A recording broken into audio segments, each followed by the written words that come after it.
నేను కూడా దీని గురించి చూస్తున్నాను కానీ ఎందుకు లేని స్పందించలేదు. కాకపోతే ఈరోజు మన సంపత్ నాయక్ గారు కానివ్వండి, అశోక్ రాథోడ్ అన్న వాళ్ళు కానివ్వండి, వీళ్ళు what ever happened in the ground level దాన్ని జనాల ముందు తీసుకొని వచ్చారు కాబట్టి నేను మాట్లాడాల్సి వస్తుంది. అయితే నేను ముందుగా బాధితుల కంటే ముందుగా నేను నా గిరిజన బిడ్డల గురించి మాట్లాడదాం అనుకుంటున్నాను. ఎవరైతే ఇప్పుడు గిరిజన అనే పేరు పెట్టుకొని ఆర్గనైజేషన్స్ పెట్టుకొని ఈ కాంగ్రెస్ పార్టీ వేసే కుక్క బిస్కెట్లు వేస్తుంటది కదా, డబ్బులు చిల్లర డబ్బులు, వాటికి లోబడి ఈరోజు మన గిరిజన బిడ్డలు చనిపోతుంటే వాళ్ళ పక్షాన నిలబడకుండా ఎవరో మంగ్లీ పక్షాన నిలబడ్డారు కదా.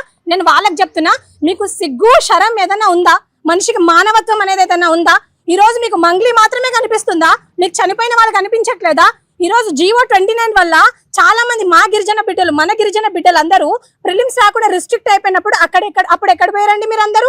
మొన్న అదేదో హాస్పిటల్ అన్నా, ఉస్మానియా హాస్పిటల్లో ఒక గిరిజన బిడ్డ చనిపోతే ఇప్పటి వరకు ఒక్కడు స్టేటస్ పెట్టలేదు. మరి వీళ్ళందరూ గిరిజనులు కాదా? నేను ఈరోజు సంపత్ నాయక్ గారికి చెప్తున్నాను, మంగ్లీ గారిని కాదండి మీరు బైకాట్ చేయాల్సింది. ఇట్లాంటి దొంగగాళ్ళు ఎవరైతే ఉన్నారో కమ్యూనిటీలో ముందు వాళ్ళని బైకాట్ చేయండి. వాళ్ళకు ఉండే అర్హతే లేదు. ఈరోజు ఒక చిన్న ఎగ్జాంపుల్ చెప్తాను. ఈ రోజు వీళ్ళకు మంగ్లీ మాత్రమే కనిపించిందా? మంగ్లీ గారేసే డబ్బులు మాత్రమే వీళ్ళకి కనిపిస్తున్నాయా? ఈ రోజు మా దాంట్లో మా కమ్యూనిటీలో చాలా చాలా హయ్యర్ పొజిషన్ లో ఉండే వాళ్ళు కూడా ఉన్నారు. ఎగ్జాంపుల్ జీవన్ లాల్ లావడియా గారు, ఆయన మీద ఒక అలిగేషన్ వచ్చింది. అలిగేషన్ వచ్చినప్పుడు హిస్ నాట్ ప్రూవెన్ అన్న గిల్టీ ప్రూవ్ అవ్వక ముందే ఆయన మీద అలిగేషన్స్ వచ్చినా కూడా ఆయన గురించి ఒక్కరు కూడా మాట్లాడలేదు. అప్పుడు ఎక్కడ వేరు మీరంతా? అప్పుడు ఏ కమ్యూనిటీ మీరంతా? అప్పుడు రెడ్డిలో జాయిన్ అయ్యారా, లేకపోతే మాదిగోళ్ళలో జాయిన్ అయ్యారా, లేకపోతే ఇంకే కమ్యూనిటీలో జాయిన్ అయ్యారు మీరు అప్పుడు ఎందుకు మాట్లాడలేదు?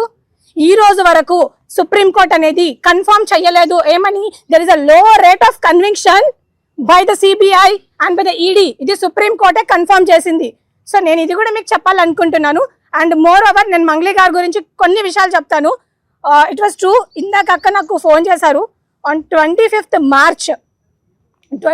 మార్చ్ రోజు ఒక స్టేటస్ పెట్టుకుంటే దానికి నేను రెస్పాండ్ అయినప్పుడు she called me, she spoke with me for almost 32 minutes మాట్లాడిన మంగ్లీ అక్క గురించి. అప్పుడు నేను అయ్యో పాపం నా గిరిజన బిడ్డే అని అనుకున్నాను. కానీ after seeing all these proofs నాకు చూశాక నాకు అప్పుడు అర్థమైంది, లేదండి మంగ్లీ గారు సీరియస్లీ మీరు నిజంగా ఈ కమ్యూనిటీకి ఏదో చేశానని చెప్పుకుంటున్నారు కదా. ఈరోజు మంగ్లీ గారు అంటారు నేను మంగ్లీ అనే పేరు పెట్టుకొని ప్రపంచ దేశాలకు మన గిరిజనుల గురించి చెప్తున్నాను అంటున్నారు. మీరు మాత్రమే కాదు, మీరు ఎవరికి చెప్పారో నాకైతే తెలీదు. గ్రౌండ్ లెవెల్లో కొట్లాడే వాళ్ళు చాలా మంది ఉన్నారు. ఈరోజు సంపత్ ఉన్నారు, సంపత్ జనసేన అని పెట్టుకోవచ్చు, ఆయన పేరు సంపత్ నాయక్, ప్రత్యూష రాథోడ్, అశోక్ రాథోడ్, జీవన్ లాల్ లావడియా, ఇట్లా చాలా మంది వాళ్ళ పేరు వెనకాల మా గిరిజన ట్యాగ్ పెట్టుకున్న వాళ్ళే. మీరు మాత్రమే సెలబ్రిటీ కాదు. సెలబ్రిటీ అంటే మీరు ఇష్టం వచ్చినట్టు ఏది పడితే అది చేస్తారా? మీ చేతిలో ఏది ఉంటే చేస్తారా?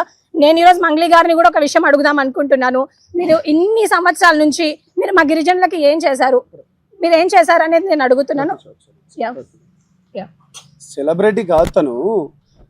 బేసికల్గా తెలంగాణ మూమెంట్ జరిగేటప్పుడు మా దగ్గరకు వచ్చి అన్న ఒక ప్రోగ్రామ్ ఉంటే ఇవ్వండి, తనని తీసుకొచ్చింది భిక్షు నాయక్ గారు. అన్న ఒక ప్రోగ్రామ్ ఉంటే ఇవ్వండి, ఒక ధూమ్ధామ్ ఉంటే ఇవ్వండి, ఒక పాటలు పాడుకుంటే మాకు ఇవ్వండి అన్న, మాకు ఉపయోగపడుతుంది అనుకుంటున్నామే. షీఈ్ నాట్ సెలబ్రిటీ దేనికి సెలబ్రిటీ? ఎందుకు సెలబ్రిటీ పేరు చెప్పుకొని నువ్వు ఎవరిని ఉద్ధరించాలనుకుంటున్నావు? నిన్ను నువ్వు కాపాడుకున్నావు కమ్యూనిటీ పేరు చెప్పుకొని. ఇంకోసారి నీకు ఆ అర్హత లేదు. నువ్వు ప్రెస్ మీట్లో కూడా మాట్లాడేటప్పుడు ఆ గమండు మాటలేంది, తగ్గించుకోండి అవి ప్లీజ్.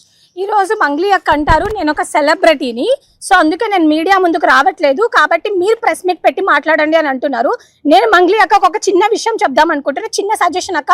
మీతో కోట్ల డబ్బులు ఉన్నాయి కాబట్టి అద్దం మీద కూలీలు 500 ఇస్తే వస్తారు, వాళ్ళని పెట్టుకొని ప్రెస్ మీట్ చేసుకోండి. మాలాంటి వాళ్ళు నిజంగానే అన్యాయానికి మేము ఎప్పుడు వత్తాసు పలకము, మేము ఎప్పుడు బాధితుల పక్షానే నిలబడతాము. అండ్ ఈరోజు ప్రెస్ మీట్ పెట్టి మాట్లాడే కొంతమంది గిరిజన నాయకులు ఉన్నారు, సోకాల్డ్ గిరిజనులు అని చెప్పుకునే నాయకులు ఉన్నారు. అండ్ వాడు ఎవడో మోతిలాల్ అంట, నాకైతే నిజంగా వాడి గురించి ఇప్పటివరకు తెలియదు. ఇప్పటివరకు ఆయనకు రెస్పెక్ట్ ఇచ్చేదాన్ని, కానీ ఆమె ఇచ్చే 10-20 రూపాయలకు మొరిగే వాళ్ళ గురించి నేను మాట్లాడాలనుకోవట్లేదు. నిజంగా నువ్వు గిరిజన బిడ్డవైతే, నిజంగా నీకు గిరిజనులు అంటే ఏదైనా ఉంటే, మొన్న వచ్చిన బ్యాచ్ అండి వీళ్ళంతా, నిజంగా నీ గిరిజనుల ఒక పక్షాన ఏదైనా నువ్వు నిలబడాలనుకుంటే ఈ బాధితుల పక్షాన నిలబడు. అంతేగాని రేపు పొద్దున నీకు మంగ్లీ వచ్చి ఓటేయదు, నీకు ఈ గిరిజనులే ఓటేస్తారు. సో ఫస్ట్ మీరు బాయ్కాట్ చేయాల్సింది మంగ్లీ గారిని కాదు, బాయ్కాట్ చేయాల్సింది ఇలాంటి ఎదవలని బాయ్కాట్ చేయండి కమ్యూనిటీ నుంచి. అప్పుడే మన కమ్యూనిటీ బాగుపడుతుంది. అండ్ ఇంకో విషయం నేను అడుగుదాం అనుకుంటున్నాను. ఈ రోజు గిరిజన నాయకులు అందరూ వచ్చి మంగ్లీ మా ఆడబిడ్డ గురించి మేము మాట్లాడతాం అంటున్నారు. మరి మంగ్లీ గారు అలిగేషన్ వచ్చిన రోజు మీ దగ్గరకు వచ్చారా, లేకపోతే వేరే మ్యూజిక్ ఛానల్ వాళ్ళ దగ్గరికి వెళ్ళి మాట్లాడారా? మరి ఆ రోజు మీకు గిరిజనులు గుర్తు రాలేదా? ఆ రోజు మీకు గిరిజన కార్డు గుర్తు రాలేదా? ఆ రోజు మీకు ఉమెన్ కార్డు గుర్తు రాలేదా అని అడుగుతున్నాను నేను మంగ్లీ గారిని. బుద్ధి తెచ్చుకోండి ఇప్పటికైనా గిరిజన నాయకులారా. ఎంతసేపు డబ్బులు కాదు ముఖ్యం మీకు. ఈ బాధితులు ఎవరైతే చనిపోయినారో వాళ్ళ పక్షాన్ని ఉండండి. మీకు సేవలాల్ మహారాజ్ ఏం చెప్పిపోయాడో దానికోసం ఒకసారి ఆలోచించండి. నేను ఈ ప్లాట్ఫామ్ నుంచి ఒకటే రిక్వెస్ట్ చేస్తున్నాను, even to the police force కూడా నేను రిక్వెస్ట్ చేస్తున్నాను, and to all my community ఎవరైతే హానెస్ట్గా పోరాడుతున్నారో వాళ్ళకు కూడా రిక్వెస్ట్ చేస్తున్నాను. దయచేసి మీరు బాయ్కాట్ చేయాల్సిందే ఒక మంగ్లీనో ఒక రామావతి మధునో కాదు.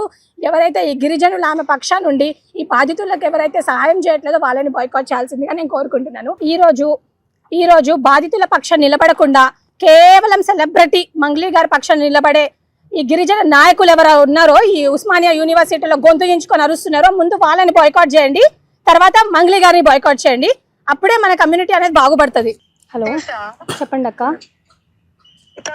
అతను ఉంటాడు ప్రతీష అమ్మాయి, అతను తెలియాలి నాకు. మన తిరుమలేష్ అని ఉంటాడు, కాంగ్రెస్ లీడర్ అనుకుంటా.